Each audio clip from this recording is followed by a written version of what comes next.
And we're back, everyone. Here is the final result. Look how clean that is. I also tried to do the fog light.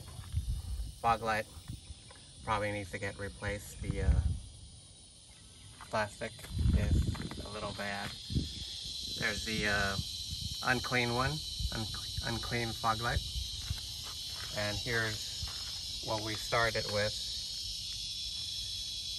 on the other side. See if you can tell the difference.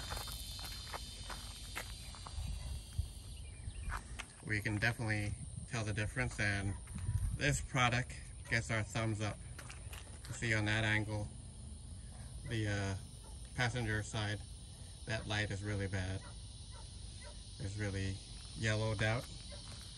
And let's move on this way. Look at that. That driver's side looks nice. So a thumbs up for RestoWipes.